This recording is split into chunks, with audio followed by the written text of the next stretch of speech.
Selamat datang ke podcast saya. Saya rakamkan di atas motor on the way pergi kerja. Saya semua nak tengok saya punya mikrofon ni function ke tak function ke. Untuk info, saya pakai mikrofon berjenama Amgras.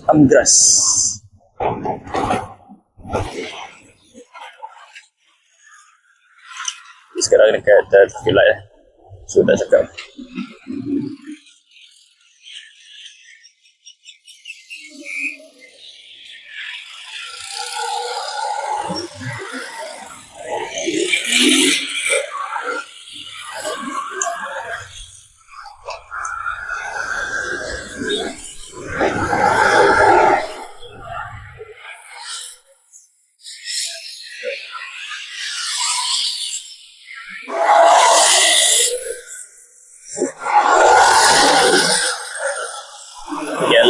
Saya akan kongsikan satu cerita yang saya baru dapat semalam. Seperti mana yang korang semua tahu, saya ada seorang kenalan, dia putih rambut, tapi bukan warga negara Malaysia lah, dia warga negara Bangladesh. Saya kira kenalan saya lah, kawan saya. Pada potong rambut saya kan, jadi ala-ala tu saya sembang dengan dia. Jadi boleh sembang. Saya bukan sekali je lah putih rambut dengan dia, dah banyak kali. Saya pun tak terkira berapa banyak kali, tapi dah banyak kali. Jadi bila semalam sembang dengan dia macam biasa, saya pun tanyalah, dia apa khabar, kemudian apa family dia dekat Bangladesh, apa khabar isteri dia, anak dia. Dia ada seorang isteri dengan seorang anak. Dia sebenarnya baru kahwin maksudnya tak sampai 5 tahun lah. Rasa tak sampai 2 tahun dia baru kahwin. Lepas dia kahwin, okey, itu saya tak nak cerita lah. Tapi saya nak ceritakan ni satu benda yang saya dan kita semua fikir semula adalah, kalau kita rasa hidup kita ini dah cukup susah kan, hidup di Malaysia ni bagi kita dah cukup susah dengan segala ujian yang datang pada kita, dah cukup susah. Cuba kita berhenti seketika dan kemudian cuba kita dengar cerita daripada orang yang bekerja daripada luar negara, yang mencari rezeki di sini. Dan bagi saya jauh lebih susah daripada kebanyakan rakyat Malaysia yang duduk di Malaysia. Saya tak nak sentuh babak politik ataupun sentimen kaum dan sebagainya, ataupun agama. Saya tak nak libatkan benda di sini. Tapi ini adalah soal cabaran hidup, soal ujian hidup, kemanusiaan. Begini cerita dia. sebagai latar belakang, backstory, saya ceritakan sedikit. Nama dia adalah Syafiqul Islam, bukan nama sebenar. Saya tak nak bagi nama sebenar lah, nanti dia tahu. Jadi saya tak nak bagi nama sebenar dia. Katakanlah nama dia adalah Syafiqul Islam, bukan nama sebenar. Jadi dia ni, kalau daripada penceritaan dia yang dia bagi tahu pada saya, dia ni rasanya tak sampai 5 tahun dah ada dekat Malaysia. Dia baru nak masuk 2 atau 3 tahun lah. Macam tu dia masa dia. Dia sebenarnya, macam saya beritahu tadi, sebenarnya boleh dikatakan baru saja kahwin. Baru kahwin tak sampai 2 tahun. Nak dijadikan cerita dia, sebelum ni dia dah bekerja dekat Malaysia mungkin sekitar setahun. Kemudian dia balik semula ke Bangladesh, mendirikan rumah tangga, kahwin. Kemudian lepas dia kahwin, tak lama lepas tu dia kembali semula ke Malaysia untuk bekerja. Sebab ikut apa yang dia ceritakan, dekat Bangladesh tu bukan tak ada kerja, ada kerja. Tapi pertama, pendapatannya tak setinggi di Malaysia atau di tempat lain di luar Bangladesh. Yang kedua,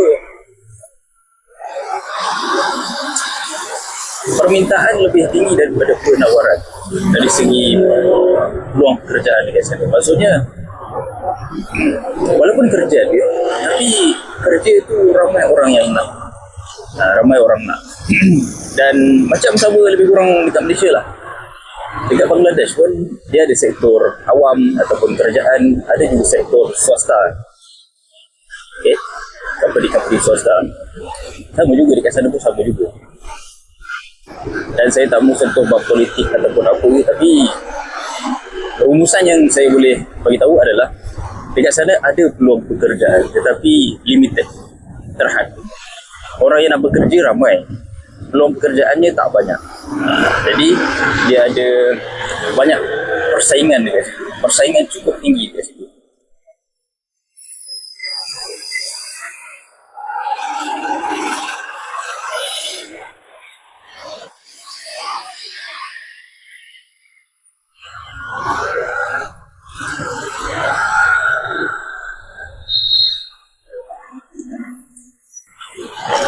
Okey, tadi saya kat mana? Saya dah lupa kan. Okey, pasal peluang pekerjaan, okey, backstory dia. Jadi, lepas dia kahwin, dia kembali semula ke Malaysia. Bila dia kembali semula ke Malaysia, dia pun diberitahu yang isteri dia pregnant ataupun hamil anak pertama mereka. Waktu tu dia dah pun berada di Malaysia. Dan ikut kepada apa yang dia bagi tahu, dia pun tak tahu bila dia boleh balik semula ke Bangladesh lah. Sebaik saja dia dapat tahu yang ini dia dah pregnant. Jadi okey lah, dia masih berada di Malaysia. Maksudnya daripada awal isteri dia pregnant ataupun hamil, kemudian sampailah mendekat kepada due bersalin ataupun melahirkan anak tu, dan sehinggalah melahirkan anak, dia masih lagi berada di Malaysia. Deep down dia bukan tak nak balik ke Bangladesh, tapi dia tak cukup kos tak cukup, ini tak cukup. Kemudian memang hampir mustahil lah dia nak balik semula ke Bangladesh dalam keadaan dia baru saja pulang dari Bangladesh dan buka ke Malaysia. Sebab kalau kos nak balik semula ke Bangladesh pun perlukan visa banyak juga. Dia nak kena sediakan. Jadi dia ambil keputusan untuk stay saja di Malaysia sampailah isteri dia bersalin, dapat anak semua mereka.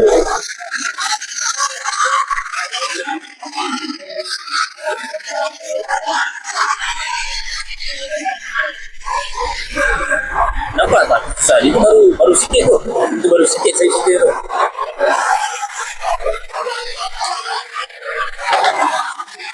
Dia dah lah tak. Dia boleh tengok daripada jauh je.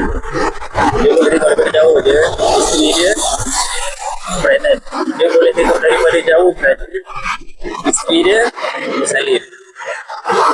Dan dia boleh tengok daripada jauh saja anak yang dia baru lahirkan. Bukan dia lahirkan lah. Ini dia lahirkan. Dia boleh tengok daripada jauh je anak sulung dia. Boleh tak? Boleh tak korang bayangkan? Saya kalau berada dekat tempat dia, saya sedih. Dalam hati tu saya, dalam saya baru dapat anak pertama. Itu anak sulung saya. Saya baru bergelar seorang bapa. Tapi saya tidak dapat peluang untuk pegang merangkul anak saya untuk azankan iman anak saya. Sedih. Okey lah. Sekarang pilih cerita. Anak dia ni nama dia Yusof, bukan nama sebenar juga. Saya tahu nama anak dia sebenar. Tapi saya bagi nama samaran. Bukan nama samaran, nama lain. Bukan nama sebenar. Saya tahu nama sebenar dia.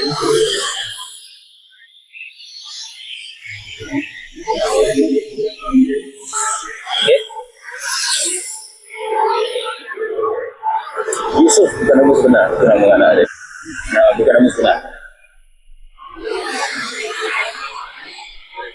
Dipendekkan cerita dia, si Yusuf ni sebenarnya dah umur dia dah kira-kira 11 bulan. 11 bulan. Okay.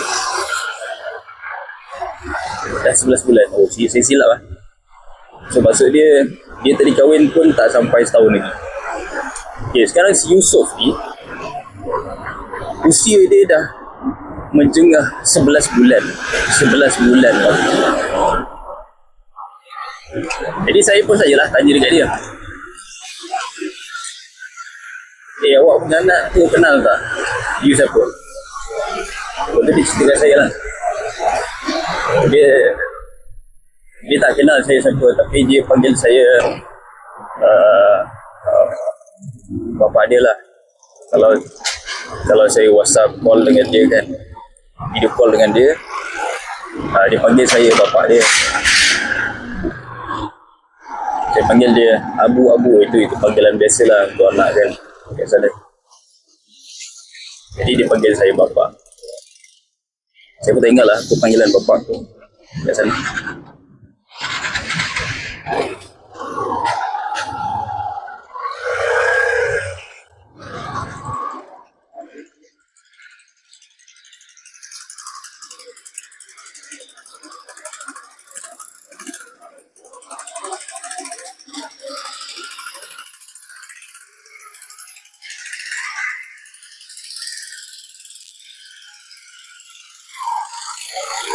Jadi nak beritahu yang anak dia sebenarnya kenal dia sebagai seorang bapa, tapi tak kenal secara dekat lah. Ya, sebab kita tahu dia orang hanya berhubung melalui telefon, dan dia ni tak pernah jumpa anak dia depan-depan, tak pernah face to face, tak pernah. Nampak tak? Dia punya ujian dia tu. Dia tak pernah jumpa anak dia depan-depan tau, melainkan kat telefon. Si baik ada telefon, kalau tak langsung tak tahu macam mana muka anak dia, macam mana bentuk anak dia tu pun dia tak tahu. Tapi Alhamdulillah lah ada video call, jadi boleh nampak kan. Kita ada telefon, boleh nampak gambar semua. Anak dia dah 11 bulan. Mujur kalau video call tu, oh dia tahu. Dia panggil dia bapak, tapi tak tahulah anak dia tu betul-betul tahu kan itu bapak dia ke ataupun bukan kan. Tapi dari segi panggilan tu, anak dia panggil dia bapak lah. Okay, fine. Kemudian nak lagi diuji dia ni kan.